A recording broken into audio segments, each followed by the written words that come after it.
On today's show, the screenwriter of Rogue One and the Book of Eli joins us to talk about his brand new dirty word game. That's right. If you are addicted to Wordle, you are going to love Ludl. It's a dirty Wordle, and it was created by Gary Whitta and Adam Nickerson. You know Adam as part of the force behind Atari Recharged. They're going to talk about gaming, the future of gaming, the problems of gaming, and so much more. Plus, we have an exclusive interview with the boys' soccer team from Yellowjackets. Yes, the girls have gotten way too much attention for their Showtime show, but the boys have a story too. It's kind of a lame story, but it's there nonetheless. And we are trying on sponsors. That's right. This week, Rob and I are going to try to woo a sponsor to the show. So watch out for our brand new commercials. And as always, we take your complaints and take down anyone from Australia.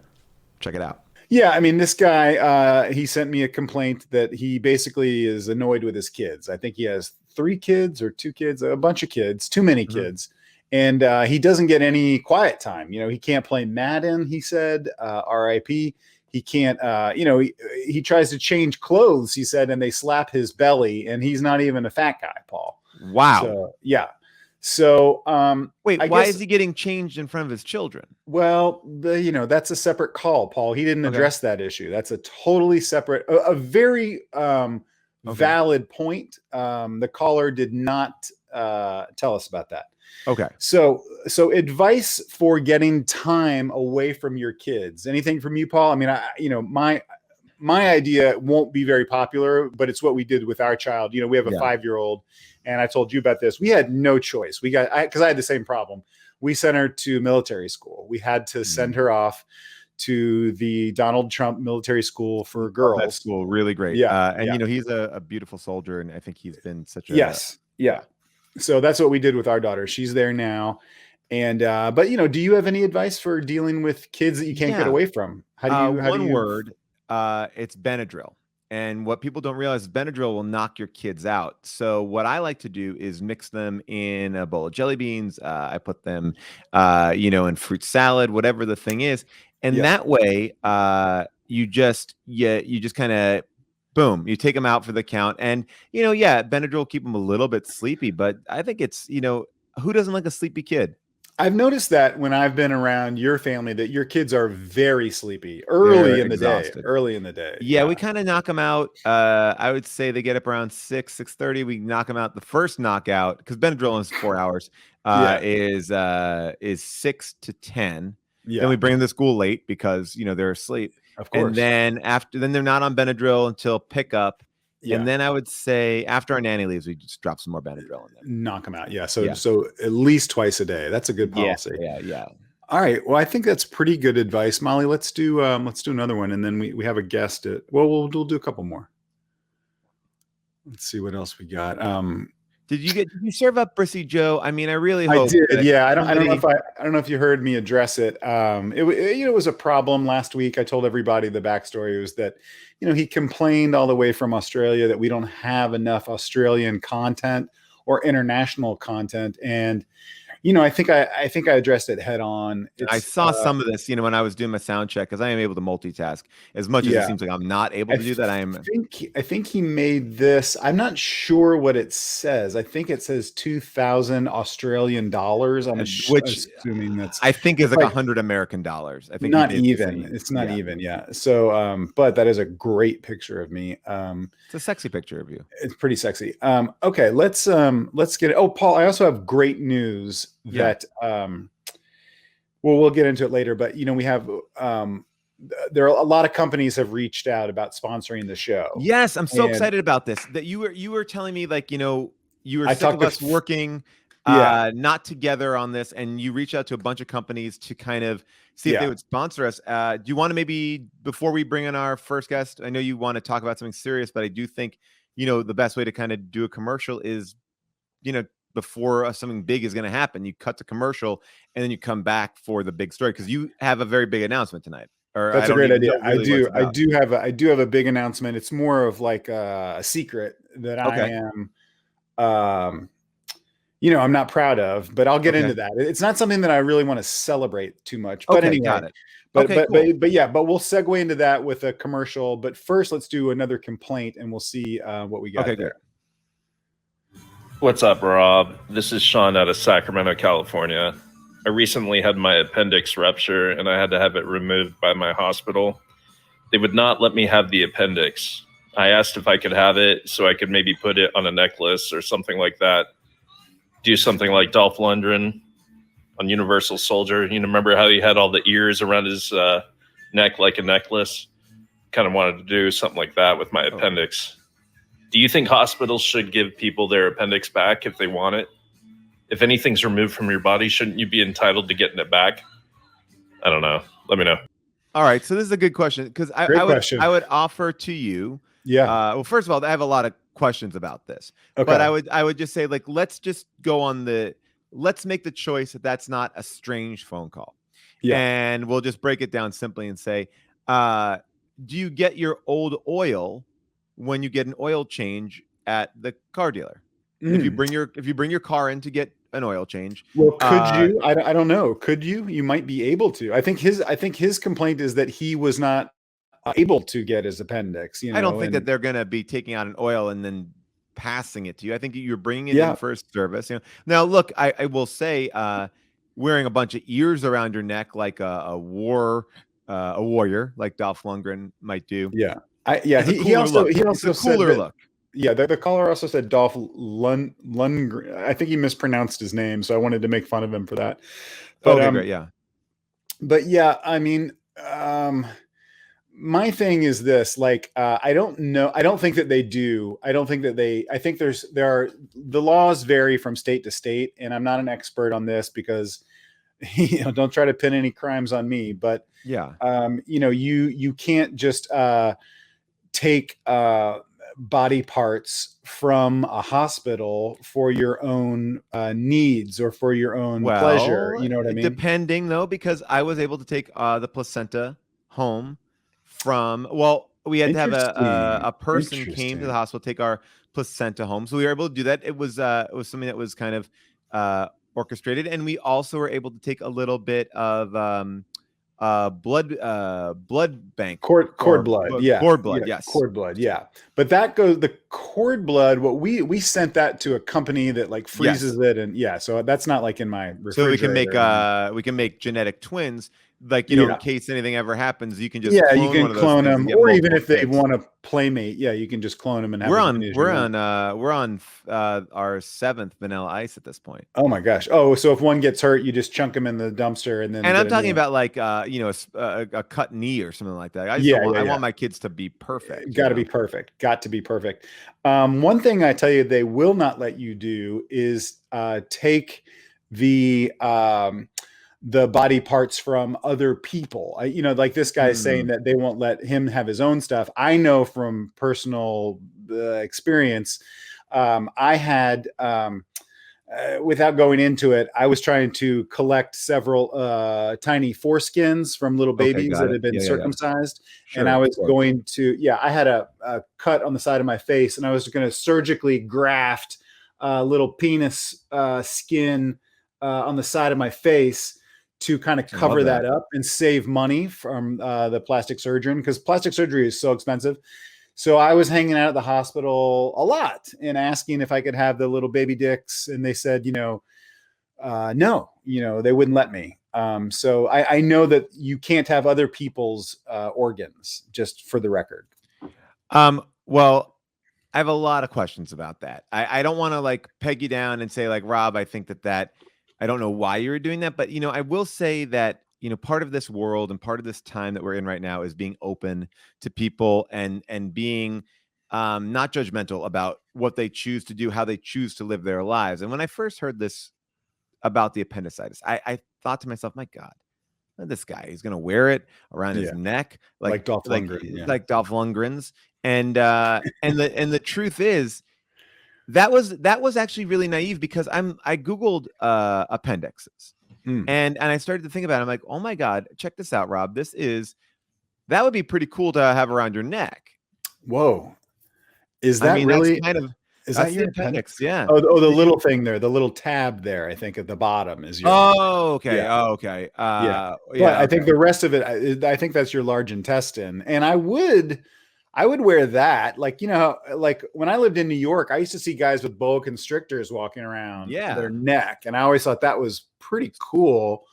And it would be kind of like a new twist on that is for people to walk around with their large intestines around their neck. If that's what you're going for, I think. I mean, or what I'm thinking actually is, maybe the idea is it's not around your neck, but maybe it's a cool earring because we're looking at this thing and I'm kind of gonna get a better view of it right now. Yeah. Not a medical view, but this is a drawing view of it. Because this might be something where I don't know. I like, we could actually, we're talking about this little piece right here. Boom. Yeah. Well, That could hang down from an ear. Like that, we're just talking about this. That's the appendix right there. Now that's not a penis. It looks a little bit like It looks a little bit like a penis, but again, Yeah. isn't that kind of a more perfect thing to have? Like around the neck, I don't know if that actually works. You played it in gold, it might look right, cool. but as an earring, yeah.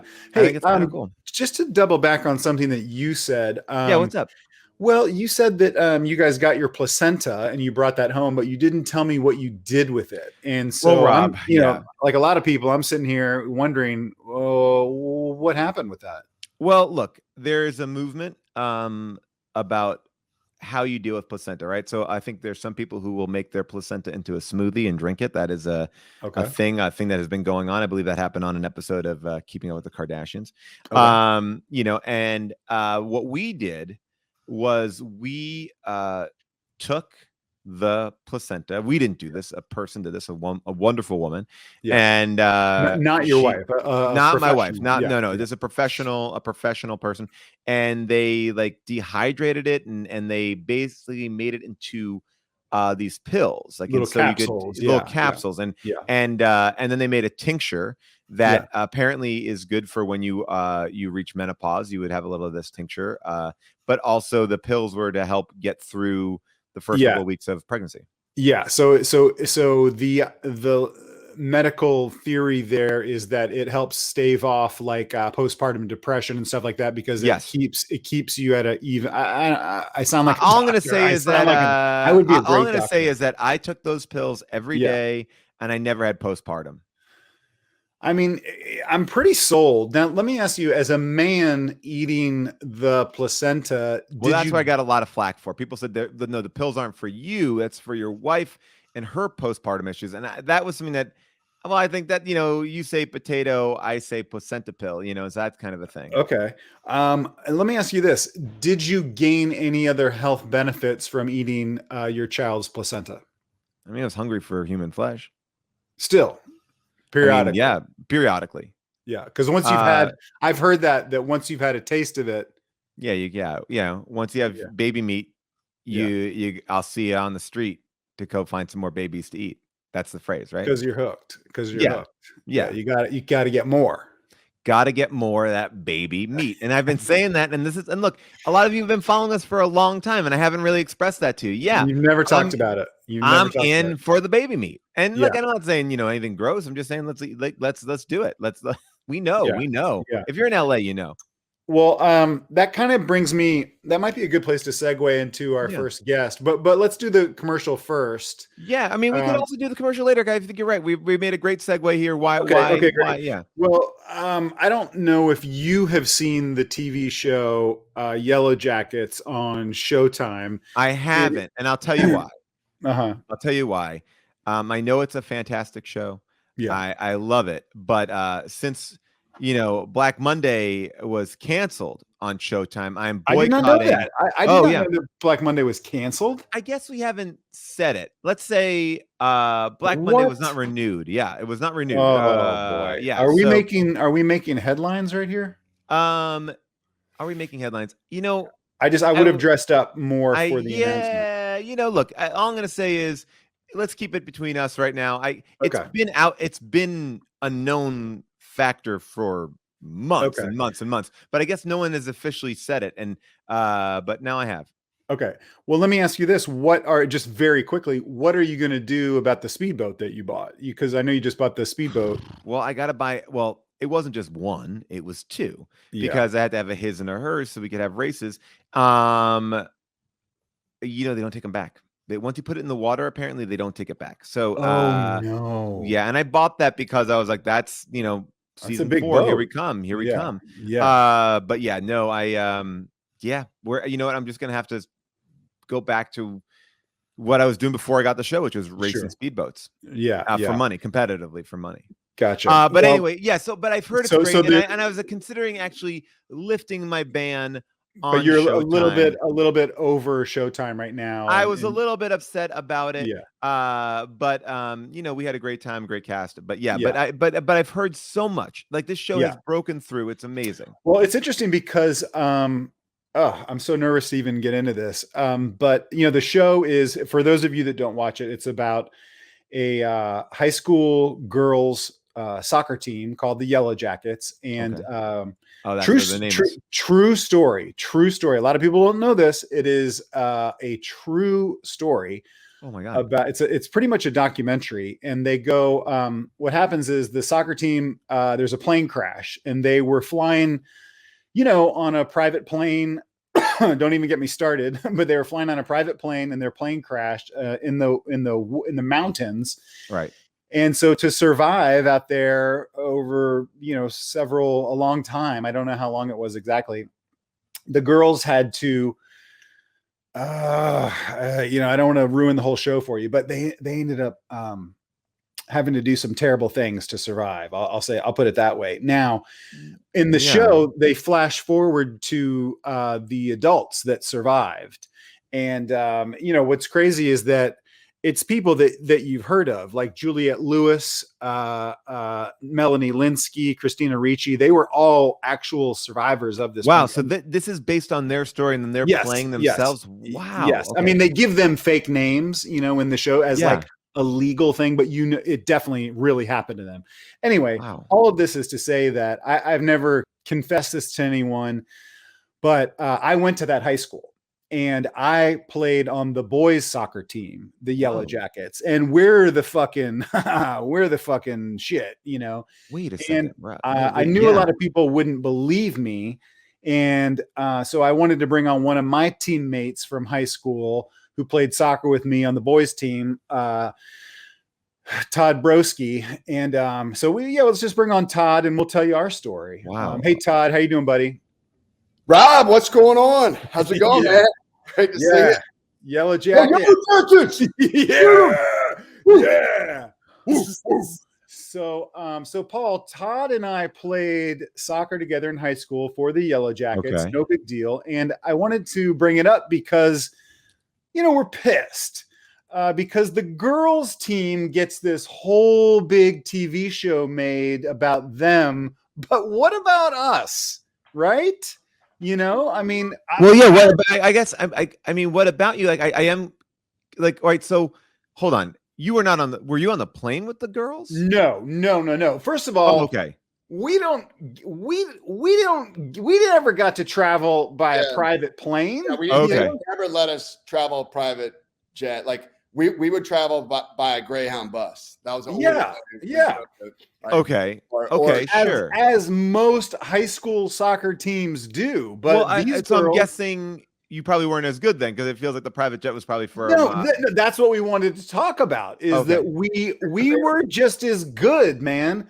I was a halfback, and Todd was a goalie, and we're good, man. And look, there's a lot of storylines on the show that are pretty crazy. There's like the girls, I don't want to spoil the show for you, but girls they dabble in like some sort of black magic or witchcraft or something like that. And they're witches?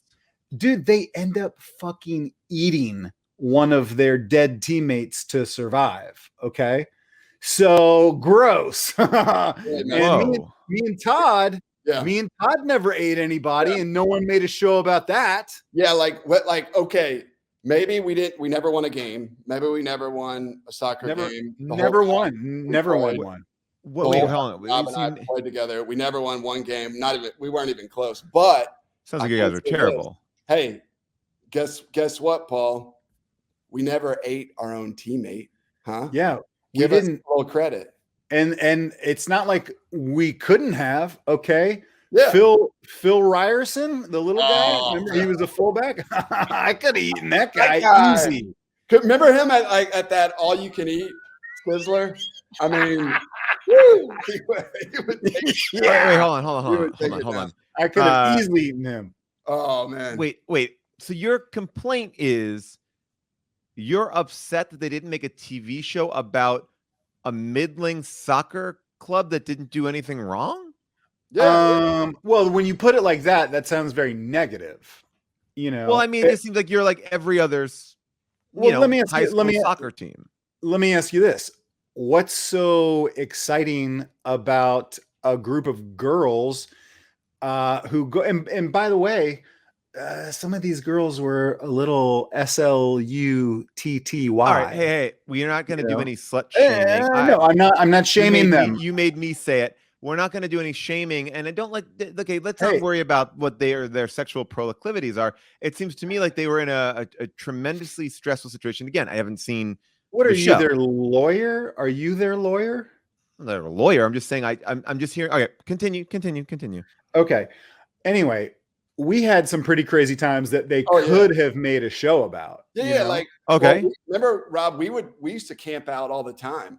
We would go camping and in the way deep in the wilderness. And you remember we found that box of porno? Oh, and we were with the boner box. Yeah, we were looking at all the porn, and we were all popping. Wait, hold on. Okay, ew. The boner box? You called it the boner box? That could be an episode right there. One episode. Yeah, right there. There's at least one episode. Yeah. Okay, of just you guys popping boners, looking at what about this? What about this? We used to haze each other. You know, do you know what a beer bong is, Paul? Have you ever heard of a beer bong? Yes, I've heard of a beer bong. Okay, well, old Todd here knows how to beer bong a lot of beers. Okay. And then what we would do is puke it up on the new guys. Oh man, I hated that. Sometimes, wait, Rob. I'm sorry. I don't want to cut you off. I want to hear your story as well. But Hubel, you said to me that you were coming on with a shocking revelation about your life. Yes. Oh yeah. And it was just drinking out of a beer bong and popping boners with a bunch of dudes on your soccer team. No, that's not it, Paul. I'm saying that clearly there your buddy has possible storylines to make our lives TV shows. Also, what's your buddy's name again? I'm sorry, I don't know. Todd. All right, maybe I cut you off. Like, I bet you something actually though television worthy might have happened, right? Well, I have a confession to make. Okay. Back in the day, and still to this day, I like to devour the blood of my. Of course, I'm talking about a blood orange. Yo, not a real orange. Todd Brewski, go for it. Go for it. First of all, I don't think anyone calls oranges prey. It's just as cool. It's not cool with the beer to bong. see imagine that with a beer bong. That you're eating an orange and drinking beer while you're making your own like Blue Moon or something. Like, hey, I don't know. Todd, do you remember that time when I took my jock strap and I took it off and I put it on my head and I was wearing my jock strap on my head like a hat. all through one half. He played a whole half of soccer. He couldn't see. I couldn't see. I mean, we lost like 7-0. Of course, you had underwear on your face. Yeah, but they could episode 2. They could make that. Yeah, there's episode 2 right there. Todd, I don't know what you do. I don't know what your profession is, but that's not an episode of television. Well, I sell life insurance by day. Okay. And by night, I have a little wild side. Yeah, here we go. Really? Okay. All right. Yeah. I'm part of a paintball league. Yeah. But now during the pandemic, like we're virtual, so it's virtual paintball. Yeah, it's just honor code. Like I got you, you know. Right. That could be. So you don't even shoot people with the paint pellets? No, you just. That could be an episode. No, guys, this is not an episode. Rob, this is not a story. Look, I was on an intramural soccer league as well when I was a kid. And like, I remember one time we were all excited because the mom of the every soccer player would be responsible for snacks, and one of the moms actually brought Coca-Cola to the post game, and that was like really exciting because we didn't normally drink Coca-Cola, and most moms would bring in like a juice box. So that was like that. That's not an episode. That'd be a great episode. Really? Yeah, you think that could be like an episode? Oh yeah. Hey, I want to. All right. I mean, I didn't think about it. I just thought it was like kind of just like a fun moment. But I wanted to read from my yearbook, my high school yearbook, what Juliette Lewis wrote in my yearbook. Let me get it right here. I Xeroxed it. I mean, she wrote a lot of stuff, and I ripped it all out. But she wrote, "Hey Rob, so fun." Oh, by the way, like her character on the show, not her character, her on the show. She's like the wild one, she's like a real like kind of rock and roll, girl. Sure. And then, you flash forward and, she's kind of into drugs and alcohol and stuff. Anyway, so she's sort of the bad one. But anyway, she wrote this in my yearbook. "Hey, Rob, so great sitting in math class with you all year. You seem like a really hard worker and you really understand geometry. And thanks for letting me copy off you. See you next year, hopefully." So there's an episode. Episode 5. Yeah, dog. Bam.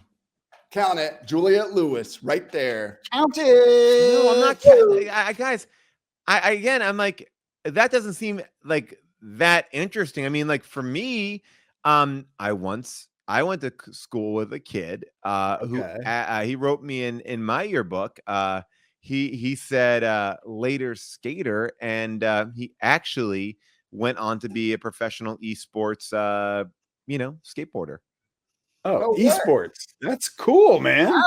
Yeah, that could be an episode. Dude, yes, these are all episodes. All right. I mean, again, I didn't think that there was much there, but you guys see a lot. I mean, all right. So what's the arc of the first season? Like, where do you guys go? I mean, clearly you're on a Greyhound. It starts on a Greyhound bus. Is that what it is? It starts on a bus. Like, we're loud. We're singing on the bus. The bus driver's kind of getting annoyed. Singing Billy Joel songs. Yeah, and then the bus the bus like stops at like a fast food place, so like Arby's or something. Oh, right, sure. Yeah, like, and we go in there. Yeah. We play. We like literally cause chaos in this Arby's. Like what kind of chaos? You guys robbed it? Okay. Rob it. We would steal some of the salt packs. Salt pack and cups as possible. Like they had no idea. They had no clue. Yeah. Guys, I don't mean I don't know. I'm sometimes I'm getting very excited about this because I think like, oh my gosh, my life could be a TV show. But then I'm thinking like, I don't know. I don't know. Like it just seems like normal. Like what was something you did that was like really like that pushed the boundaries? I mean, these girls and these women that they became, they truly have gone through something. Like what? Like how did that Arby's experience? They ate somebody, Paul. Like, what do you want to hear? What that we like? People are saying in the chat they can't wait to watch this show. I can't. Oh my gosh! Like, but no, this is not. I think the chat is wrong here. The boys team. It's Yellowjackets. The boys team. Yeah. It's like a spinoff. It's total spinoff. And we'll boycott Showtime too. Like we don't have to do Showtime. Like don't boycott Showtime. I would think that you should be on it, but I don't think they were going to want to do a show where nothing happened. I mean, maybe it's like. Did you ever see Seinfeld, Paul? Did you ever see Seinfeld? That's what Seinfeld was. Right. Okay. Yes. Seinfeld was like, but that was I mean, you're right. You got me. I mean, you got me. I mean, Seinfeld is a show about nothing, but I think the nothing of. It was like, oh, well, it's nothing big is happening, but maybe this is like a high school show. I mean, it all comes down to this. Boys are better than girls, right? I'm sorry, what? No. Yeah. Paul, boys are just better. Hey, boys are not better than girls. It's like you can't make a statement like that. You can't just do that. Bruh. Yeah. Bruh. I mean, I think it's true, even though like they would beat us and they would kick our asses. They would kick our asses. And all of those girls grew up to be women that are very successul and make a lot more money. Okay, Yeah, very successful. I mean, what about you? I mean, Todd, you said you're kind of He a sells life partier, insurance. life He sells insurance. life insurance. Do you have, and then he do you have a plays virtual. plan? Paul, do you have a Are you life- covered? I don't want to talk about my life insurance right now in a public setting. I He's I not appreciate. covered. He's not covered. You're not He's covered. going I just through think that some of the going stuff. through a pandemic and he's not covered. Oh Well, boy. because I think some of the stuff is ridiculous when you try to like what are the upsells that you're going to try to tell me that I need to have, Well, Todd? say you're on maybe a plane. Okay, If you're on a plane, sure. I flying definitely travel. from New Jersey to say the state of Washington, and Okay. it crashes, and something happens. What would you do? Yeah, what would you do? I mean, if I lived, I would try, like to get help when we landed, right? Okay. All right. All right. I mean, that's a pretty good answer. Yeah. Yeah. I mean, because what are That's you pretty like? good. What are you saying? Like, if I had life insurance, like that would somehow help me? Like I would become like a human black box, like people could figure out where I was. If you were on the right plan, if you were on, You got to the get. right, yeah. All right. That's Well, not- we'll think about the boys show, man. And Todd, great Rob, I to see really- you, dude. Great Yeah. to see you, dude. Oh, Rob, it's awesome to see you, man. Yeah. Are you going to the reunion? Are you going to the Yeah. Oh, totally, man. Totally. I'm gonna do the thing with the jock strap. Don't tell anybody. do it? Okay, Oh, buddy. man. Good to see you, man. Thanks, Yeah, great dude. to see you. Oh man, Dude. Paul. What that was embarrassing, man. That was No, embarrassing. that was embarrassing. You said that you had a very big announcement. I was promoting this as one of the biggest episodes of the show, as you can see by the amount of people that are here. That it was a 7.5 mil, and the idea is that that we thought we were going to have a real, like I thought you were going to come out with a confession or something. Whole reason was because yes, I just heard that Black Monday got canceled. I just heard about that. And so I thought there would be an opportunity here to pitch this show, the boys team, but you didn't even give it a chance, man. I mean, to Steve Showtime. Who's the guy that runs Showtime? Steve Showtime? No, that's his dad. It's Ted Showtime now. Ted Showtime. You could talk to Ted Showtime and get us a deal. Okay, but all right, here's the deal. I look, you're my friend, and I care deeply about you. So you know what I'm going to do? What? I'm going to talk to Ray over at Showtime, Ray Donovan, and Ray can kind of, turn is he friends with Dexter? Well, it's funny you mentioned Dexter. He'd gone missing for a long time.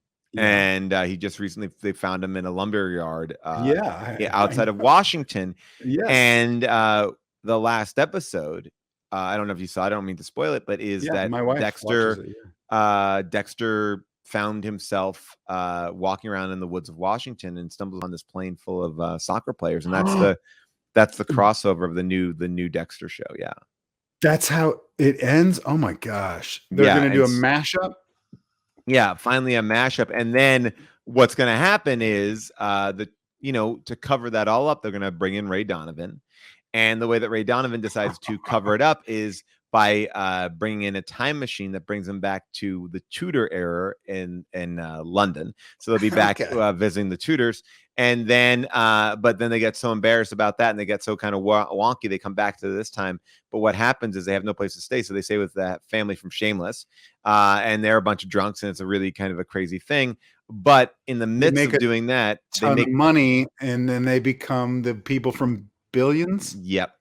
Oh, dude, Showtime is doing that. They're going to merge. Yeah, they're all of merging. It's called the merging network platform because there's so many shows out there. If you can make every network just one show, it's going to be a big thing. So like HBO Max now is going to basically be trying to get all their shows in one spot. So it's crossover. Search Party runs into the women from Sex and the City, and then as that happens, Sarah Jessica Parker gets involved in Alia Shawkat's kind of cult, and then they stumble into William Harper Jackson, who's trying to find love. So the whole idea is that you have to watch every show on a streamer now for it to make sense. That's Netflix has been doing that for years with all the Vanessa Hudgens movies. Yeah, that's amazing. That's actually a great strategy because it'll really force people to commit. You can't miss any episode, or you won't know what's going on at all. Yeah, it's a big giant tome. You know, Rob, speaking about crossing over and bringing people in and out, I think a lot of people last week really loved that we kind of had a mini Parks and Rec reunion with Nick Offerman and Adam Scott. Yeah, people really responded to that. Yeah. And what people didn't know, unfortunately, was that Aubrey Plaza wanted to come and be here for that reunion. And I reached out to her and she said, "Oh my gosh, I would love to be there." And you know, she made an audition tape for the Nick Offerman audiobook. She did indeed. And what happened was I told her, "Hey, can you get it to me Thursday by 5 p.m. Pacific time?" And she got it into me Thursday at 9 p.m. Pacific time. And I felt like it was a good enough read that I thought we could read it. And Molly, maybe you could pull up the thing. What we did was we have a picture of Nick Offerman here, and we're going to have the voice of Aubrey Plaza reading a selection from Nick's book. So take a listen. Okay.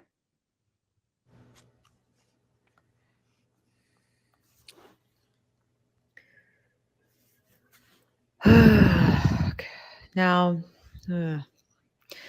if you're trying to build, say, a chest of drawers with 16 dovetails apiece in each of the 5 drawers, plus another 20 dovetails in the carcass or body of the piece for a total of 100 dovetails, you're looking at a considerable commitment of biblical time. So, which you have undoubtedly underbid in the price you gave your client. I mean, I don't really know what this means, but if you're reading this book, I guess you get it or whatever. So you get out your woodworking textbooks, or you jump on YouTube, okay, I know that one, and find a few different ways to supposedly speed up the process by involving your bandsaw, your table saw, spend a bunch of time dealing in the look. I'm just gonna stop doing this. Sorry.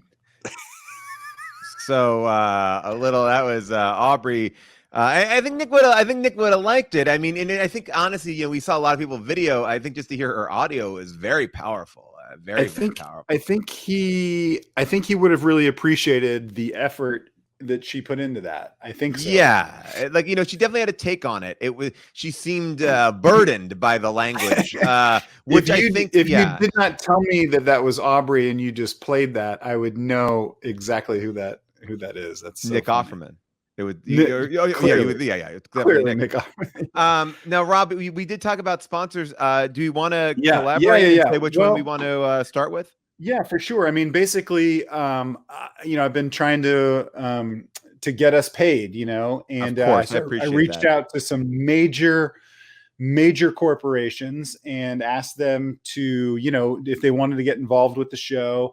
And so they said, you know, well, why don't you guys just try the products on the show and then see if it's like a good fit, you know, see if the brand is a good fit for you guys. So what do you want to start with? Do you feel like, I mean, maybe we should start with this because maybe something to drink to wash it all down, because we'll probably have to come back to that a couple times. That's a good idea. Okay. So the beverage, in the beverage category, these are, this company is called Rita's Lime-A-Rita.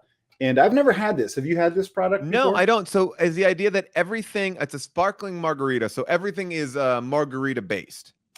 Yeah, everything they make is margarita based. They even have that. Have you ever had Gatorade gum? It's like gum that you chew. But yeah. So these guys make a delicious chewing gum that tastes like margaritas, and you can get really drunk eating it. Okay. Well, I don't think you want to do that. All right. So this does have alcohol, 8% alcohol. So this might be a new sponsor for the show.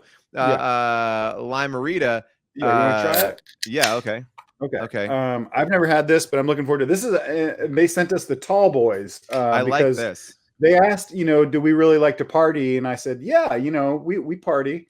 And I think what I would say, Rob, is like take a swig, feel it around, and then, you know, if a catchphrase or a slogan comes to you, I would just say jump in. Okay, you know, so just start. Yeah, and I'll do the same. I'll kind of watch you, and then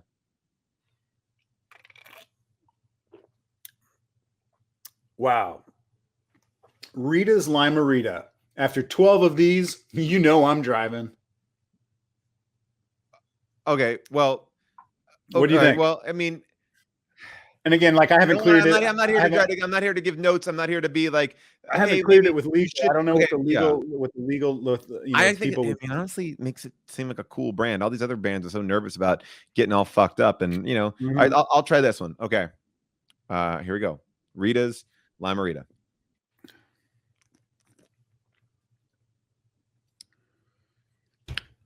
Oh, damn. Damn. I got to take another sip to wash that out of my mouth. Rita's Limerita. Cut. I think Yeah. we got it. I mean, that was really great because it was honest. Yeah. And it was, you know, I could tell that you've never had this product before because there is it's not just a margarita. It's kind of bubbly. It's very salty. It's very also salty. lime. The lime, what I think I appreciate about it from a perspective, from a choice perspective, is that they said, hey, you know how like margaritas have like a hint of lime? Yeah. We're gonna amp that up. We're gonna make that the leading charge. They said that on the can it says that there's 4 lime trees crammed into every can. That is and you taste it all. You taste the bark in there too. Stems and everything, tips and stems. I might take another shot at Sure. just a commercial. Because I just kind of, you know, feel it. Yeah, you're there. Kind of feeling it out a little bit, but yeah.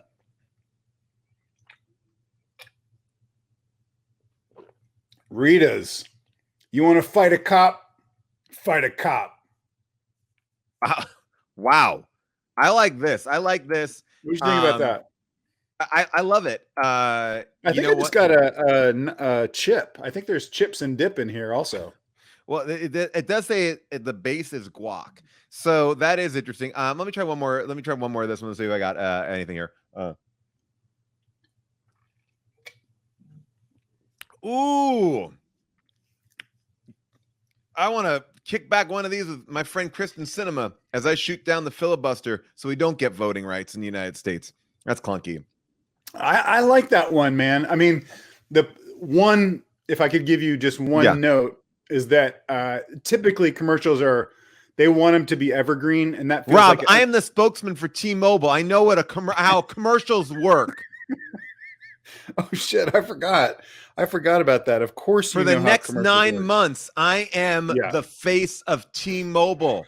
Hey, have you gotten any feedback on that? Like, are they pleased, or are they? Because I will tell you that I see I see your commercials like 12 times a day. Not exaggerating. Here's the crazy thing about it. I have never seen a commercial that I have been in. I don't know if it just does not air around me, but I've caught the tail of it. It's almost like the commercial. It's almost like trying to catch my shadow.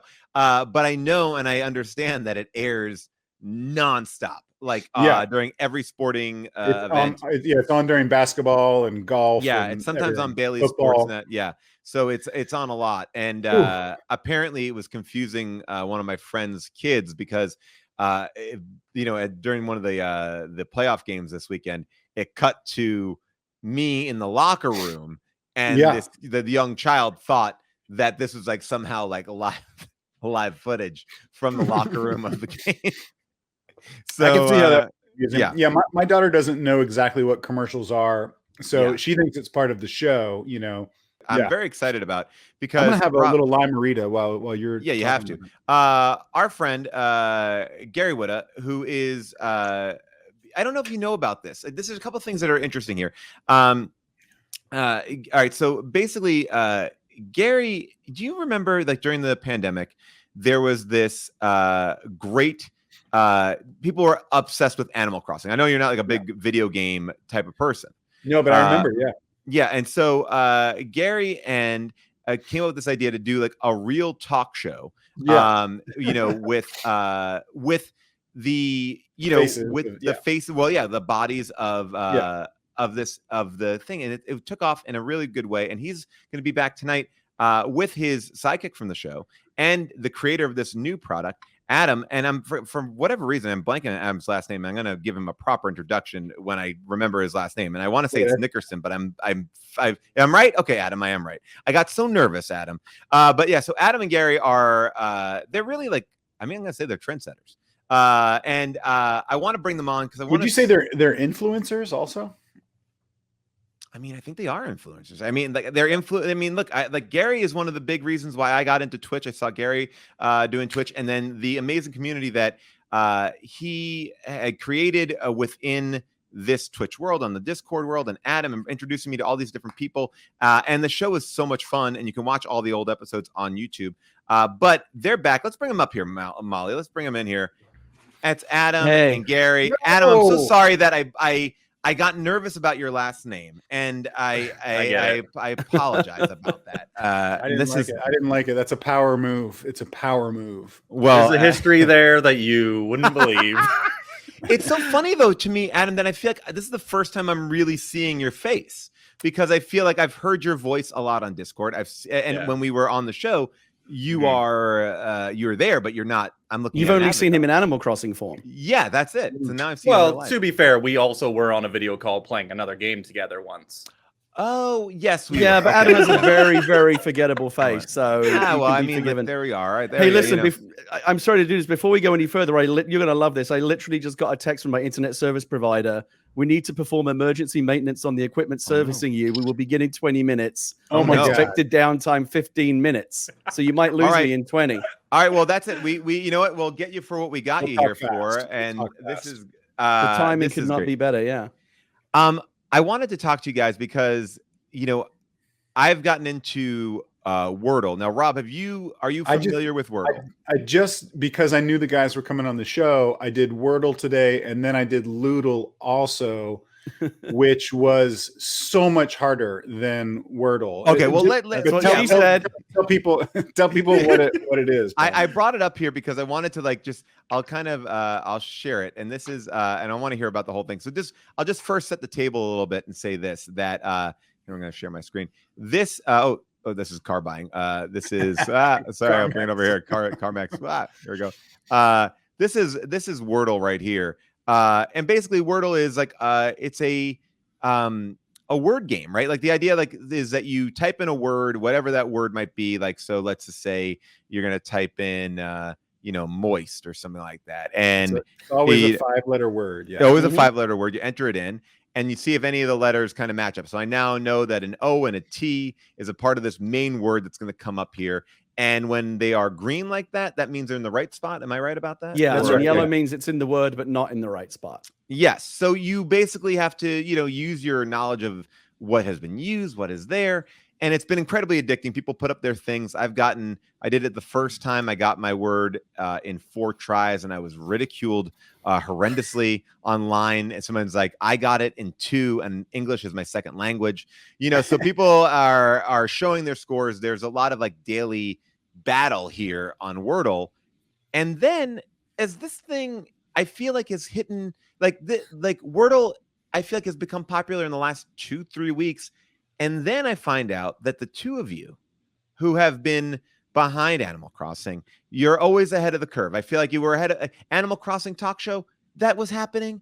And it crested at the beautiful moment. Like everyone was getting in and you already were there. This Wordle's huge. And now you two come up with something called Ludl. Tell me a little bit, or tell us a little bit about Ludl. We're very good at finding exactly the right moment to cynically piggyback off of something that's already hugely successful. Definitely. No, so obviously Wordle's great. Everybody loves it. It's like a 5-minute distraction from your day, and there's a great story behind it. The creator Josh Wardle created it initially just for his girlfriend. Wait, is his last name Wardle? His name is Josh Wardle. That's why it's called Wordle. Everything about the story is charming, and he created it initially for his girlfriend to play during the pandemic because she liked word games. By the way, this is an Apple TV show in a year, right? You're gonna have Adam Driver as Adam Wardle, or it's gonna be great. I'm sure the life rights deal's already underway. So, and then it was just him and his family playing, and he put it on the web, and it was just this charming little thing that in the last couple of weeks, as you said, Paul, has really blown up, and now everyone's talking about Wordle and playing Wordle, and me and my family, we all play it in the morning, and we all share our little Wordle grids on Twitter. That's been kind of the real kindling of it. And Adam and I were talking, and we, you know, again, we were like, this charming was little there. thing. What can we do to degrade this thing and drag it down into the dirt? And yeah, the idea of of Wordle. Wait a second, Adam. What is this magic Oh, that guys, you have doing his going on? graphics? Adam, done. Yeah. What happened? A fish. Fish are flying across your screen. Stop pressing Adam, buttons. how do you even know how to do this on? You're doing this on StreamYard? I got to learn from you. This is where I know. Okay, that's just because of the setup for my camera and stuff. It's because people can go into my chat and still annoy me even when I'm in and they're meetings doing it right now at my as actual we job speak. during the day. So these are people watching you, tormenting you right now. That is beautiful. Yes. We got to do Yes. that. All Gary, so- keep going. yeah. Keep going, Gary. No, so I mean, just it's really, you know, it wasn't rocket science. It was like, can we? Yeah, people love Wordle, but I remember when I was a kid, the first thing that I did when I got a dictionary was I looked up dirty words, and it was like, and you know, By the way, is there a way? possessions? But one of my prized possessions was my dad took me to see a George Carlin concert. It was like every year he would come to New York and do a show and at like the Madison Square Garden Theater or one of the cool theaters there. And when we left one time, you could buy a t-shirt or a sweatshirt, whatever you could buy, but there was a book and it was $5 and it looked like it was just made with a photocopier. And it was like called, this is the ultimate list of the dirtiest words. And it was broken up by categories. And I have that book still. It's like 5 pages, but it's like 2,471 of the dirtiest words ever. And that is, I still have it like a prized possession in my house because it was like so beautifully like, oh my God, I can't believe this. Yeah. It's actually a fascinating subject, I think, in kind of literary academia, you know, the profanity and vulgarity and why certain words hit harder than others. I actually did a little bit of research on it as we were building the dictionary for Ludl, because we had to come up with a lot of 5-letter dirty words. So hard. It's really hard. Yeah. I mean, our target is to come up with 69 words. I think we're getting close. We've almost got 69 and then I will probably shut up shop after that. But I think we're on day 2 right now. Yesterday's inaugural first word, because we just launched yesterday, was boner.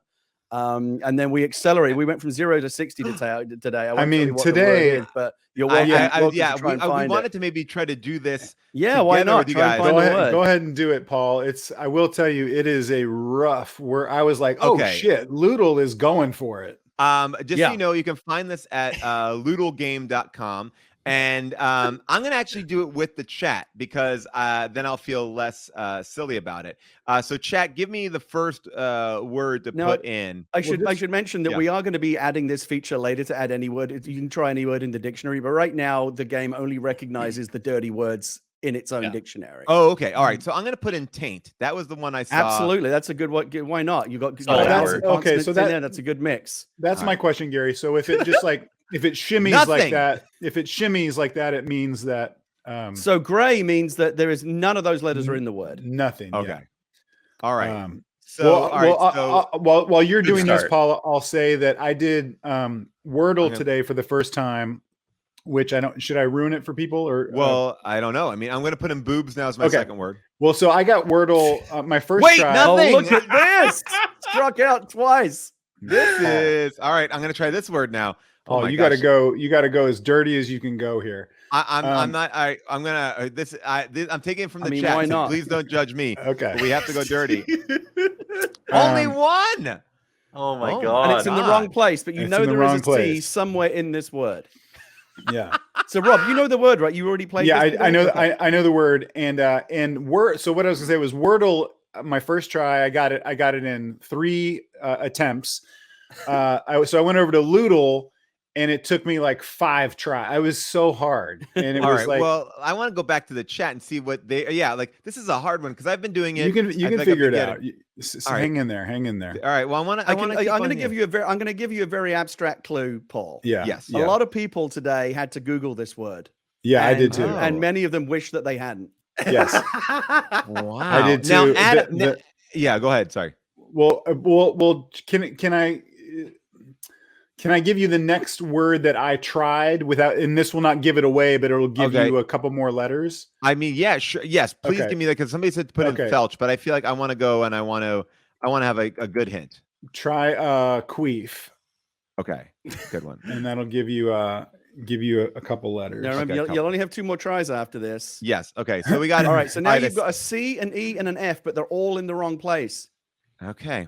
I'm gonna say here that we're gonna start something with an F. I feel like that's gonna be an F, but people all right, so there is an F and a C, an E. I'm seeing a Somebody's saying recommendation of fecal. Yeah. Fecal, that's a Fecal? good try. Fecal would What? be a good try. Yeah, and I that mean- matches because none of those letters are in the same places. Yeah. All right. So we'll Except- put that in. Let's see what we got here. Except, hang on, before you What? hit enter, Yeah. pay close attention to the letters Oh. you put in. Okay. So what we are saying You is might have used one Like already. you know We might that have there's not used going to be an one. A. You already know there's no A, we already know there's no way. and you Oh, already know right there there's it no is. E. By the way, This I is- do this know how is to do about Wordle. placing This the is other letters. This is Wordle under pressure. Like I'm not really paying as much like hard attention to it, so I'm really. Well, there's no yeah. A, but there is an E, just not in that place. It's Yes. not bad for trying to place the C and the F and the E. Okay. Can I ask, was it just the two of you that came up with all of these words? My wife helped. Yeah. Okay, that's Well, now- upsetting. The 3 of us came and up we with got You and got there it. it got fell. You got it. You got actually it. had it a minute ago. You got it in 4. Okay, Well, there we go. someone in the chat leaked it, but I didn't know. Yeah. So the Now, chat, as you we're can see, and starting we to just play. Adam just added this today. You can click on the word right in the game to go get a definition. oh, And that's smart. there it is. That's smart. Okay, and this is the sucking or eating of semen out of someone's anus, which is something that I did know, sadly, because I went to Catholic school. So Not because I did it. Not We because I learned did a lot it, just about because- people today. So many people we found out did not know this word, and they had to go Google it, and they weren't thrilled that they. You yeah. can't unknow something once you know it, right? Or it was their you're- first word they guessed. And Yeah, a then lot of people that got it on also the revealed first a try, lot. so that tells you something. Yeah. This game it's like a Voight-Kampf test. It tells you a lot about yourself. And does it, do you guys have the same feature where you can instantly post it to Twitter or whatever? Yeah, so the that other little people- colored grid. Yeah. Yeah. And then was it a legal thing where you kind of give a shout out to Wordle, or is it just you just did that as a just real courtesy? quick, one of the things that we really wanted to do was not do what the guy who created the Wordle knockoff app did. And if you saw that last week, he got a lot of Yes. grief for it. He basically appropriated the word Wordle, built an app, and tried to charge money for it and Yeah. tried to monetize it. Oh, of It blew course. up in his face. What I wanted to, I said, look, if we're going to do a Wordle knockoff, let's try to do the good guy version of it. We'll make it browser based. It'll be 1 game a day. We won't in any way try to put advertising or monetizing on it. We're not going to make a penny off of this. And then just to try and be super nice, every time you finish the game and post the grid, it directs you back to the actual Wordle. So everything we try to do is kind of that's honor great. and pay tribute to Wordle, without which obviously this would not exist. And I now, thought that was Adam, actually very cool. Yeah. you are. I mean, this is your blood, sweat, and tears. As far as like you did this, like you built this. Well, yeah, and 99% there's of the also- blood, sweat, and tears, though, is Adam who actually built. I mean, I said, hey, let's do sweary Wordle, and then Adam went away and actually built it. So he really did most of the work. There's also a unnamed secret man behind the curtains that helps me too. But He's they're in a chosen position- quite wisely not to be publicly associated with this project. But you are, and I think Adam, what's so interesting about you, you are a game creator. Like you have created. This is not your first game. Like you have this. This is your background. yeah, Or I on make some a level. lot of dumb games. What is the like? Let's like learn a little bit. Like, what is the dumbest game? Has there ever been a game that you have tried to You- make that has not? Yeah, like you made a gotten- mistake This asking game's that been so question. dumb. You made a mistake asking that Oh question. no. Oh no. Because my first ever game that I tried to make and released and got like 15,000 downloads was Fallopian Frenzy, where you play as a variety of skinned sperms. It's an endless runner, and you avoid all manner of birth control as you go down So the it's like fallopian that tubes. minion game. It's like Oh you're my basically God. it's like a minion game of just sperm racing out. Yeah. And this is available. Can we get this game? No, okay. So to be clear, I started washing my image at one point to ensure that I could get when suddenly I was able to have my games on a Nintendo system later Yes. on. I was like, maybe I get rid of Fallopian Frenzy. Adam, my favorite game of Adam's, I don't know if it's your most successful one, but Adam made a game called Ding Dong XL, which is actually super popular. You can get it on the iPhone, you can get it on the Switch. I think it's only like $1. Adam actually is like a real game developer. And I'll tell you, just from the last few days of releasing Ludl into the wild, it really made me appreciate just what a thankless task being a game developer is, because things are, even with something as simple as a little web-based browser word game, like the simplest thing you can imagine, there's a million different things that can go wrong. I think Adam had to like track down like 50 bugs at launch, and all you get on Twitter is people complaining. Like it's never any. It's like, where's some blah, blah, this isn't why isn't it this way? Wasn't it? Well, you know what, you get what you fucking pay for. It's a free web game. Listen, as a game developer, I've literally gotten emails telling me to kill myself. So of course, the games industry is a rough industry. Just brutal. Totally anonymous like assholes. Yeah. Like it's for good reasons, obviously. It's because they didn't like my game. Right, yeah, So of course. I mean, and look, and like that's fearless feedback. Now you guys have worked together. You are now Gary, in addition to being a very successful screenwriter, and author and streamer, and this is amazing. You are also, I just read that you're creating a game. You're creating a big game, right? Like a very big world building kind of game. Am I right about that? Well, I don't know. I mean, again, let me just preface, you could lose me at any time at this point as we go into the service outage. No, I didn't. I didn't create anything, but I was one of the writers in the very early stages of development on the new Square Enix game Forspoken that's coming out for PS5 later this year. It's one of many writers and creative people that came in and kind of helped them build the foundation for because it was all new fantasy. Like it's a new fantasy world. We want to build something from scratch. And so I got to sit in a writer's room with a lot of people and go, how does magic work in this world? And what would the rules be? And who are the characters? You know what it's like in a writer's room where you're kind of building out the foundations of something. And so, I mean, that was a few years ago now, because these games take years to make, just like big movies. And it's been through many hands since I'm actually as interested as anyone to see what the finished game looks like, because my involvement was just very, very early on. Now, Gary, you were very active on Twitch. I saw today, or Rob saw today, that you have not been on in 3 months. What's happening? We had a second child. And there we go. Literally, you can probably see this spit up all over my hoodie right now. God, what a crock of shit. He's just stealing my subscription money. My daughter was born back in October, and I haven't. This is actually my first time, I think, really even sitting in front of this camera. Oh my God. And doing anything since then. But I'm Paul, as you know, I've really enjoyed streaming Animal Talking. Was a blast, and I got to meet you and all kinds of interesting people, and it's a great way to connect with an audience in a direct way. And I've really enjoyed streaming. It was like one of my favorite hobbies, and I am intending to kind of get back to it in a big way in 2022. I've actually got a couple of big projects that were designed specifically for Twitch, which I'm going to be rolling out later in 2022. But just the kind of the general, like, hey, how's it going? I would just like sit in front of the chat and watch like professional Russian face slapping contests on YouTube with my audience. And it was just kind of fun, stupid stuff to do. I haven't had a minute to do that. I don't, if either of you have kids, but if you do, we do. It's brutal, and especially when they're little. And I'm all alone. At some point, things will settle down, and I'll get back to a regular streaming schedule. It's rough. Really. Are you guys able to? I mean, obviously you are, but like with the launch of Ludl, can you see the growth of it? Like every day, is it like catching on exponentially? I mean, we've definitely seen a lot of media pickup. Like we were the #1 trending story in like the Guardian's media section today, and we've got a lot of kind of. It's like it's a popular thing, but it's also rude. Like the chemistry is there for the media to want to go pick that up. But Adam actually has access to all the back end. He knows exactly how many people are playing it, where they are. Yeah. Adam, we haven't spoken about that, but like what's going on the back end? It averages out currently around 3,000 plus people playing it every 30 minutes. Wow! Whoa! Holy shit, that's crazy! Wow. But let me just tell you, if we were making money off of this, we'd be doing well. Yeah, wow. That's crazy. But the media side of it is so interesting, because like I Googled it and just saw all these articles, and it's like ready-made. It's like such a fun, easy story of like, well, if you like Wordle, you'll love the dirty version. And you guys just sorry. Yeah. Gary does this sometimes. He just he's out. Goes off. Oh, we lost him. He's getting to that point, that age. That was amazing. That was so funny. It was perfectly timed. Adam, I want to just ask you about you are also running Atari Recharge, right? Like you're working for Atari. So that is a corporation, a big corporation. Yes, like you said, your games are now on like all platforms, stream and Switch and everything like that. are they concerned that you're doing like a dirty word? Like, is it like, do you have to have like a level? Okay. Yeah.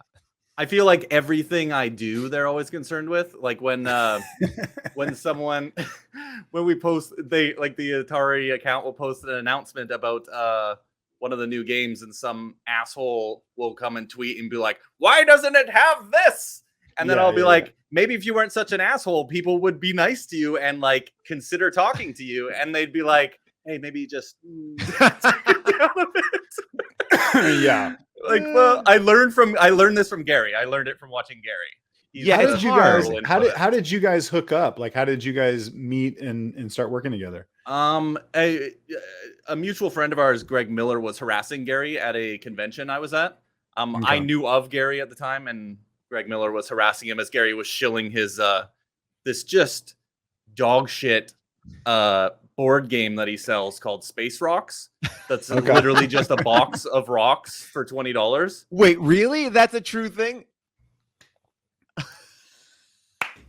So just too, Gary is the writer of Rogue One, the Book of Eli, and now he's selling that is it.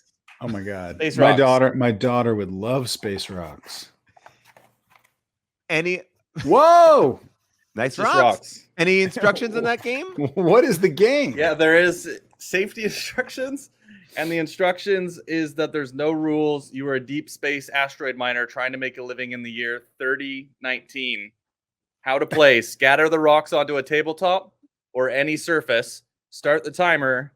Players must try to acquire as many space rocks as possible. I love it. I love that it's just like a fuck you. Like, yeah, there was a huge line of people waiting to buy it. I bought one. I would buy one. I would buy one too. It's great. It's like, it's terrible and it's perfect. And then it turned out his daughter actually played my video game, or one of my video games, on the Nintendo Switch.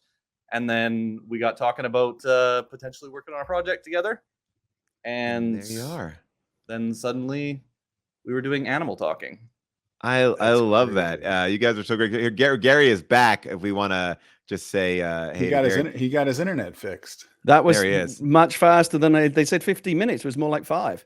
Well, look, I had an issue at the beginning of the show where I'm not used to really working with a PC, and I've been learning some new things, and the DNS servers weren't working, and I had to figure it out. I feel very smart about the whole thing. Oh yeah, weren't you just like completely rebuilding your PC? I did. I got a new PC, and very excited about, or not a new one. I had an old one that they just put new guts in. Gary, we just did a deep dive on Space Rocks, Gary. Oh, can you? I got to tell you. Oh my God! In all the dumb, I don't think if I have one of them. Oh, I do. No, have I just showed. We just saw Gary. I got it. I love that he's gonna get. We saw. Gary's got a lot of crap over there too. Yeah, we somehow managed to. So basically, what happened was I went on I was looking on a podcast, and I was going on a rant about how board games have become too complicated. When I was a kid, we played Monopoly and Game of Life and stuff like that. And now when I go play board games with my friends, the game box looks like a shipping container, and it's like 3 hours just to learn the rules before you can even start to do anything. There's like hundreds of plastic pieces and little pieces of cardboard, and I'm like, I wanted to come up with a board game that was the antithesis of that. Like, how could you make what is the simplest like tabletop game you could possibly design, where there's like like the most minimal rules possible? And so I came up with this idea for this thing called Space Rocks, where basically there's a bunch of rocks, these space rocks, you put them on the table and you start a timer, and when the timer expires, the person who has the most rocks is the winner, and that's it. There's nothing. The rest of it, you just figured that out for yourself. I feel like, and obviously the idea is it would always degenerate into violence, and people always. And so I was going to a convention a couple of years ago, back before the pandemic, and we thought, could we actually make it? And we ordered a bunch of these like fake plastic landscaping rocks from a landscaping company. And my wife designed the box, and we put them in a box, and I promoted it on social media, and I went to Penny Arcade Expo, and Adam was actually one of the first people to buy it. And I sold people a box of fucking fake plastic rocks in a cardboard box for $20, and we sold out. We couldn't. If I'd have made five times as many, we would have sold them all. It was the dumbest thing we ever did. It's That's a, you know, amazing. and like I know that Adam was giving you shit about it being, garbage, but I will say that there are absolutely but I will say that what's interesting about this is there are so many fucking dumb games out there, and I've bought mine from my kids. And Rob, I don't know if you've done this too. Like, that's all I do is shop for dumb games. Like, it's and then some make sense and some are fun, and then some are just like so complicated. We got this new game called Poo-Ocalypse, and it's like, and it's like it's a game about like it's a card game with poop like characters in it, and it seems fun. And I'm trying to read the rules, and like I can't understand the rules of this thing. Like if like it should be easy. Like I should like the new Monopoly with Mario. It's like, well, now you have coins and you have a thing and you're spinning this. Like somewhere along the line, these games got over designed, and again, like 2 hours into playing the games, someone's still got like the book open, trying to. Is this legal? Can I do this? This is allowed. Yeah. Unless you've got someone that knows the game who already kind of. I need somebody to come over to my house. Like, it's like you almost need like a game proctor. Rob and I are friends with this guy Rich Summer, who I think you probably both know from Mad Men, and he's a big game guy. And the best part about Rich is he'll come over to your house with a big box of games, and he understands how to play them all. So he is essentially the ruler, and it's like that's what you need. I'm down to play. Didn't we do that at what your I like house? about having Yes. kids, because I have a 9-year-old as well. We actually still get to play Game of Life and Monopoly and things that I can actually get my head around.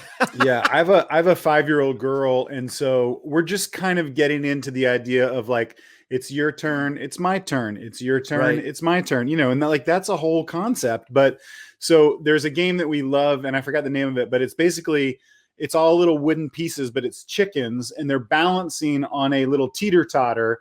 And so you set up the chickens any way you want, so they balance, and then you just try to like, it's kind of like Jenga. You take one off, and then the next person takes one off, and then whenever the thing all collapses, that's when the game's over, But it's just like stuff like that that's like, it takes fucking 2 minutes, and then you're done, It's like... Yeah, for a lot of these games now, you really got to set the whole evening aside. And Space Rocks, play it for 5 minutes. I mean, you're in the emergency room for 3 hours. But the game itself only takes... The funny thing is about it, when I actually made it, I literally did have to call my lawyer and say, what kind of liability might I be exposed to here if like kids actually start fucking hitting each other with rocks?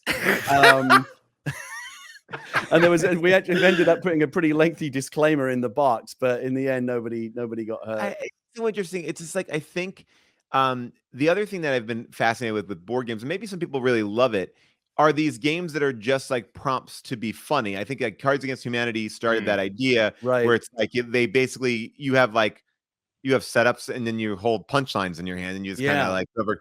And now that's even gotten like bastardized too. But the one that my friend made, Rob and I are friends with this guy, Ricky Van Veen. He has created College Humor and has gone off to do a bunch of interesting things. And I guess he only made it as his Christmas card for 1 year. But it's a deck of cards, and the thing is called Spin It. And you are the premise of the game. I love this game, and they should make it. Is you're all publicists. And you whoever flips over the card, you have to defend the action of whatever you're. I'm sure it's all like really egregious stuff. Yeah. It's basically Ray Donovan. It's like but guys, can I just say a quick thing, please? And I don't know what it is, and I may be out of line saying this, but Rob and Paul, like this entire time, all I can think about is just like I just want to kiss you guys. Like if there's something going on. Oh man, the very tiny lips on both of them. We got a new sponsor for the show. We each get paid $600,000 every episode to continuously moisturize our lips. It's like jizz, but in a tube. Yeah. And also, on your lips. And on your lips. I'd be thrilled if you guys could find a way to kind of like kiss across the screens there. Is it doable? No, wait, am I going the wrong way? There you go. Yes. I think you guys just broke the rules of Twitch. That's it. That's worse than a hot tub stream. Guys, it's been great. Make sure you check out Ludl every day. And what I think is great about all of this, truthfully, is Wordle is so much fun, but it's only one word a day. And so you can't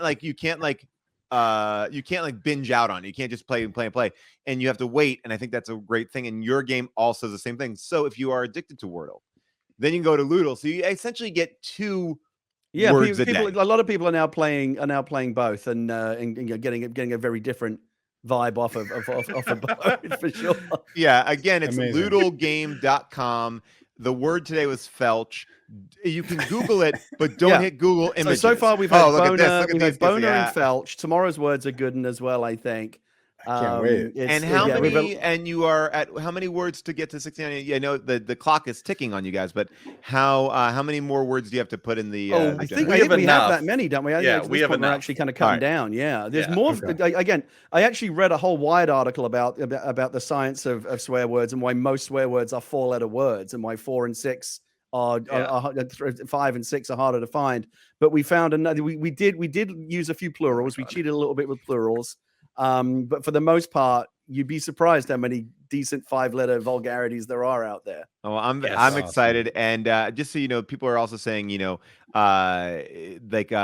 are just saying that if you follow Adam on Twitch, they said that he has the best channel point redemption. So get out there, follow. does. That's what all that and- dumb bullshit is. I mean, by the way, I love all of that. We got to figure out how to do that over on our channel. It'll let just me be know. nonstop. And Gary, when you get back, but you're doing that. You're being a good father and husband to be able to spend time with your child right now. I think that's.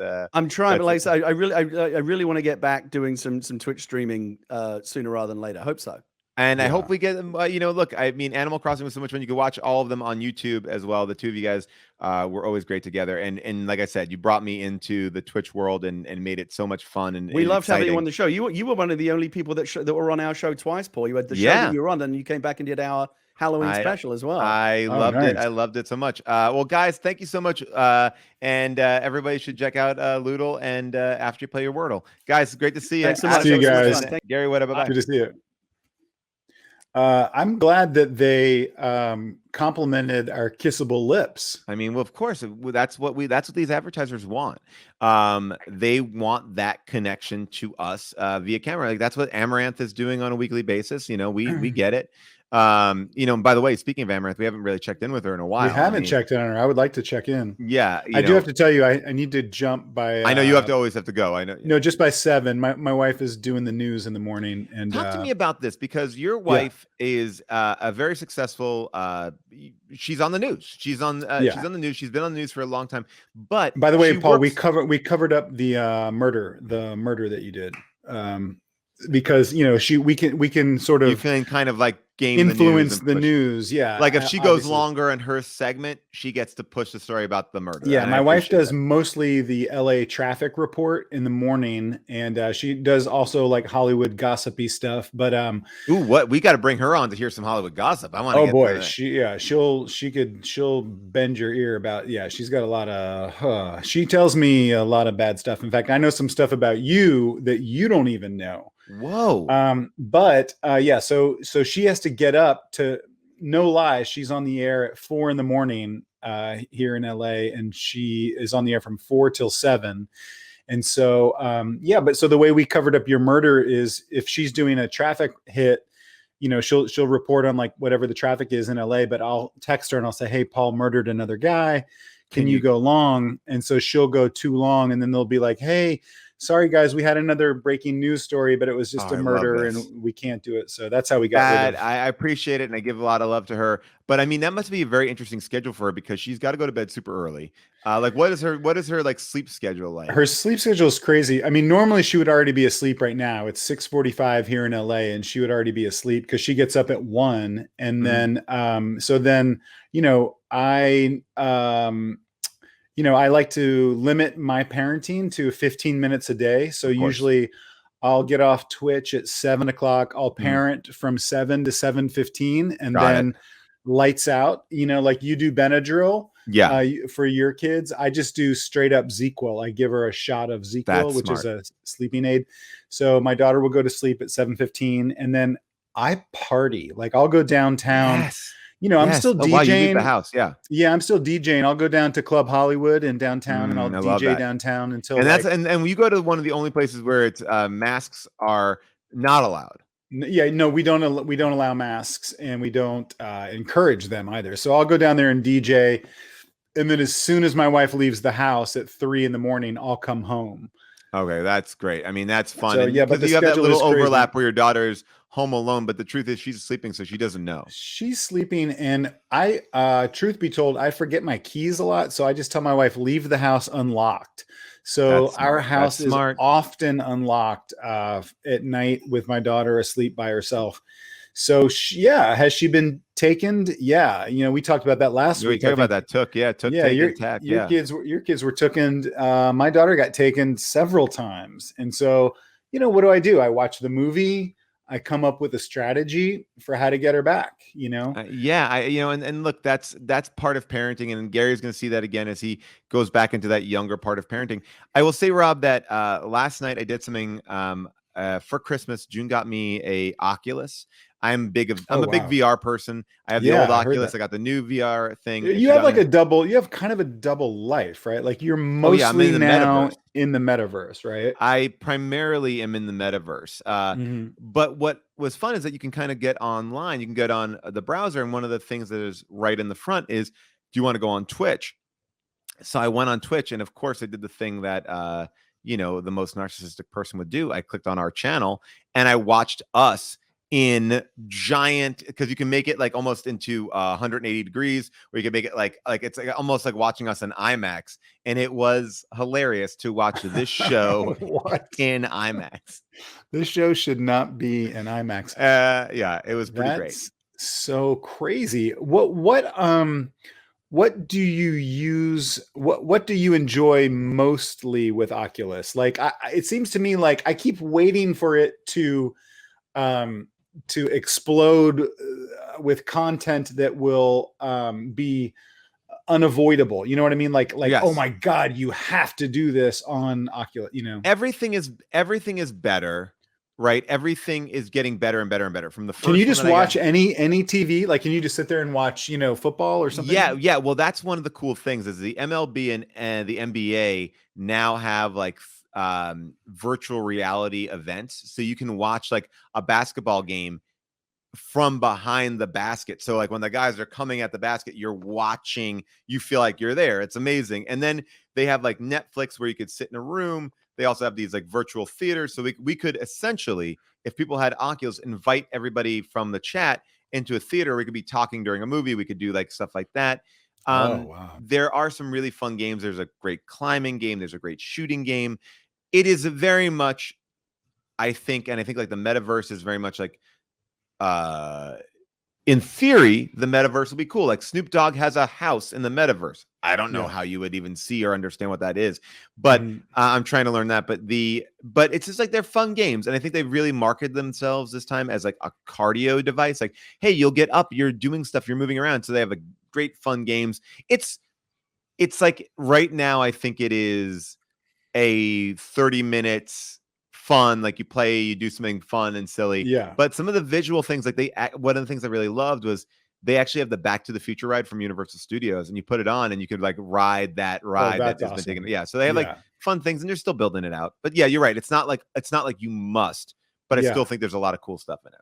Yeah, I feel like I keep waiting for it to be like just undeniable, like, I mean, I saw something like 5 years ago where I was like, oh, this is awesome. In a year, this will be so cool. But it was like a horror thing. It was like a, yes, they have a lot of that stuff, and it's getting, all that stuff is getting way better. And there are like a lot, the games have elevated themselves. There are much more interesting, like events. Like there's a great one, like there's a great, like mini doc about Tom Cruise doing the stunt sequence from the last Mission Impossible where he's flying in the helicopter, and you're in that helicopter, and it's thrilling. It's like, it's legit. Like it's really, really fun. They have like, you ride all these roller coasters, because all these, as more and more people are doing, like the content is starting to catch up. Now, is it always great? Half and half. Now, let me ask you this, and just take the audience. Freeze the audience. We'll take the audience out. Freeze the audience for just a second. So this is just me and you. Is there like a Paul? Yeah. Is there any of this? Oh, well, I mean, I imagine, there's probably some porn on. I mean, hey, man. Hey, dude. Stab. What did you think? A stabbing game. Yeah, stabbing game. Yeah, sure. Yeah. Okay, cool. Hey, should we? You want to murder people? Okay, sure. Yeah. Should we do you want to do another sponsor? Maybe complaint, or did you want to do? Wasn't there something about face melting that you wanted to talk about? Oh yeah, I mean, we could look. I mean, I think because you have a limited time, I think we know that everyone is going to jump in the Discord after the show, because after the show, there's an after party that has been hosted. I hope you all checked out Molly's show earlier this week, and you can watch the replay of that. But so definitely stay tuned in the Discord for that. Make sure you submit your jokes. But I think we should maybe end on a sponsor or a complaint, or maybe do one-on-one. I don't know. What do you want to do? Yeah, let's do a complaint, because I do like helping people. That's one thing about me that everyone. You are a helpful guy. Yeah, everyone knows that I'm super helpful. And maybe if we do another complaint, I think there was Molly. Molly's good at that. Molly's gonna pull it up. Whatever she's got right next. Yeah. Okay, great. Whatever she's got next. All right, this is a great one. If I'm eating ice cream with a spoon and I'm done, I lick all that fucking ice cream off that spoon because ice cream is delicious. However, I will not use that spoon again until it's clean, because I'm fucking not an idiot. Having said that, every morning and every night, I will go into my cabinet in my bathroom, take out my toothbrush, grind it around in my fucking gross mouth to get it not gross, rinse it under the water for fucking 0.2 seconds, give it a couple taps, put it back in the cabinet for later. Why do we do this? Isn't it gross? I don't get it. Wow. So a lot to unpack there. I think what's going on here, that's a non-traditional complaint. She's complaining about her own toothbrush habits, I believe. Well, no, I think she's complaining about our toothbrush habit, like the general us. The general us. Like, why don't we? This is something that we put in our mouths like every day. Why isn't it like kept in a totally pristine? Or why aren't we washing it better? Like, why aren't we disinfecting this thing that we just put in our mouth? Yeah. Right. I didn't understand the comparison to the spoon of the ice cream. But anyway, I also want to give a quick shout out to her cat. I did hear a cat in the background. Yeah. So shout out to that cat. I'm guilty of that. I'll say, I mean, she's essentially complaining about all of us. Why do we do this? Why do we deem one thing as being incredibly disgusting, yet we essentially do the same thing with our toothbrush? Yeah. So toothbrush cleanliness. I don't. That's so funny, because I have one of those little plastic caps, that like a little travel thing that you put on your toothbrush. You do that every night? I do. And then recently I started thinking about that, and I was like, that's gross. Like, I got to look in. Yeah. So then I looked in there and I was like, oh, no. So then I cleaned that out, because, that's just got fucking, a colony of people living in there. So yeah, what do? You put yours in like a little cup or like a little glass or something? Mine stands on its own little stand. Like, I have like an electric. Oh, that's toothbrush. Hollywood. That's Hollywood. Right there. Yeah. So it always is standing up, but it's out to the elements. Absolutely. Okay. So if someone poops in that room, or if there's a dead animal, all of those germs would just kind of like float over to your toothbrush. I mean, technically, yes. Technically, it would. Yeah, it's open for business, but I mean, no different than if I put it in a cup. Okay. Well, I think the solution to the dirty toothbrush problem is buy a new toothbrush. Like, have tons and tons of toothbrushes. I remember. I don't know if my wife is going to watch this. Oh boy, I hate to admit this, but before I was married, I dated some other people, and yes, please, Rob. Paul, I don't want to get into it. Paul, I'll tell you this. When I got married, I was 45 when I got married. Yes. I was not a virgin. I had technically lost my virginity. Whoa, Rob. Yes. So anyway, all of this is to say that I dated someone who had a new toothbrush, like, 5 a week, pretty much. Like, always had a new toothbrush. This woman, yes, which is a separate issue, I think. Okay, but sure. I think that's one way to deal with this problem is, I mean, otherwise, Yeah, I don't know. I mean, your situation isn't great. Yours is just sitting out there in the open like that. And so, Well, I mean, here's the thing. We're talking what about if PP? What if PP like splashes on it? everything. Here's the thing. I think that we are too nervous about germs. I think we are too nervous about like extreme cleanliness. It's sort of like before the Okay. pandemic, there was this idea that like people were getting sicker because they were always sanitizing their hands. They weren't letting the natural germs occur. One of the big things with our gut health is that we clean our food so much that we're not getting some of these natural minerals and nutrients that exist in food. We're ripping out everything to get like the cleanest, nicest, most visually appealing thing.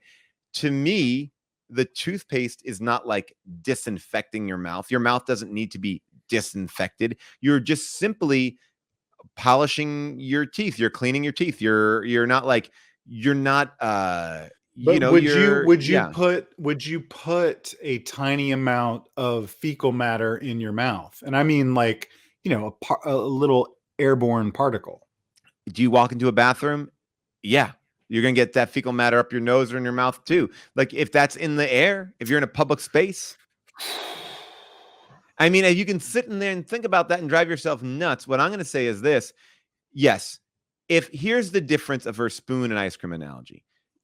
I'm not taking her spoon and putting it in my mouth, but she is like, I'm not like, she's not saying, well, every time I eat from that thing, I don't get a new spoon.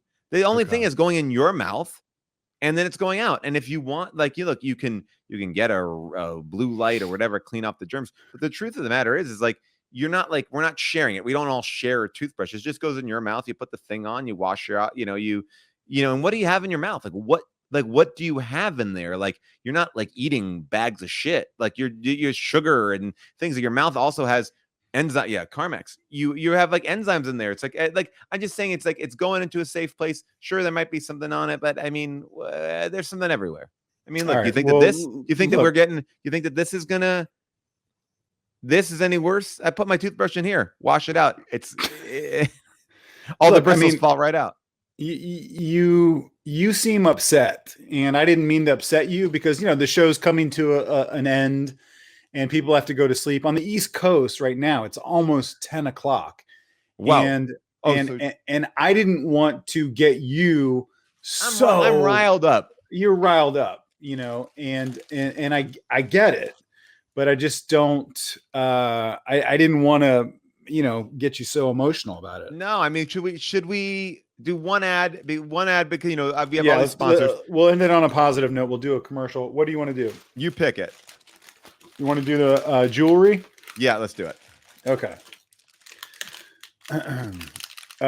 Well, this is a company that reached out to us, and they know that ASMR. This is the big money that we're gonna get here. Ooh, wow, what's this? Oh yeah. Ooh. Okay. Yeah. Ooh. So this company, Ring Pop, they make diamond rings, and they know that Valentine's Day is coming up, and a lot of people are going to get engaged.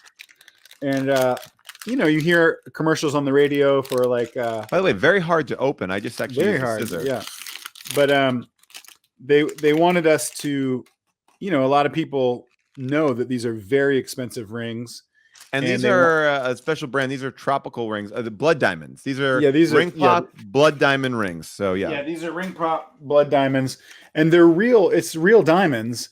And what a lot of people don't know is that you can actually, for fun, suck on a diamond. So and get a little taste. So Rob, I'll give you the full screen. You want to try to ring pop it up? What you yeah. So. I'll do what they have asked us to do, which is do a proposal video because they know that a lot of people are now using ring pops to propose. So here we go. Darlise, girl, good times, a lot of good times with you, girl. You're a special girl for me. Yep, you're the only one that gets me. I want to put this ring on your finger, Darlise. And I want you to move into my parents' basement with me, and we can play video games and give each other hand jobs and stay together forever. What do you say, girl? Love you. Mean it. Goodbye. What do you think? I thought that was actually really beautiful. You know, I think we've done a lot of jokes in tonight's show, but that was actually a beautiful proposal. Really, really, really lovely. Do you want to try a proposal? I can. Sure, I could try a proposal. Here we go. Ready? I'm a baby, and I want you to marry my babies. Clean me. I'm in my diaper. I love my babies. Will you marry me? What do you think? Look, I don't know anything about advertising. Yeah. But what you just did would make me buy the product. Thank you. Know what I mean? Like I would say, well, I got that hey, T-Mobile deal. Hey, Valentine's Day is coming up. I got to propose to my girlfriend. What you just said verbatim, word for word, is what people should say when they propose marriage. You know, and thank you for that. And I think, you know, we are giving ourselves to anyone that we marry, and part of that is giving our baby butts. You know, I mean, the other thing is, and we talked about this, we wanted to get Christopher Walken to do a Ring Pop commercial, and you know, and we wrote it for him, and he's like, do it. Yeah. Now you know me, I do the best. One of the best Christopher Walken. One of the things, like the way I got started in this business, people don't know this, is like I used to do stand-up comedy, but I just did impressions. Yeah, the best. You know, the best. I did Meatloaf, the singer.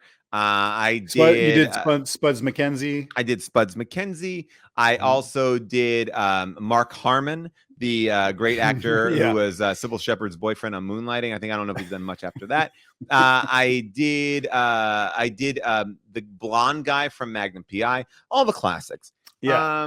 And so, but one of the ones I was starting to work on before, you know, I got plucked from obscurity to come here and start doing this was Christopher Walken. And the best. Oh, dude, your Walken impression. Here we go. Okay, here we go.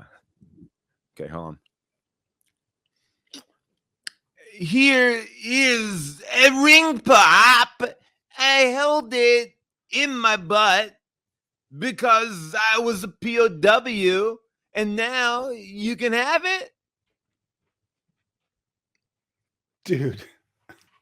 Paul, I'm like crying right now because it reminds me so much of Pulp Fiction, and that's my favorite movie. It's my favorite movie. Yes. So you know, so yeah, a lot of people said that they closed their eyes in the chat and they're like, wait a second, you had another guest? And I was like, no, it's not another guest. But Rob, I know you have to go. I'm sorry, I'm keeping you here late. That's all right. That was a great note to end on, and that was super positive. And remember, we have an after party going on right now in the Discord, and Molly is going to rate us. Thanks to Gary and Adam and Rob Lathan also, who played with me at the Yellowjackets soccer team. Yes.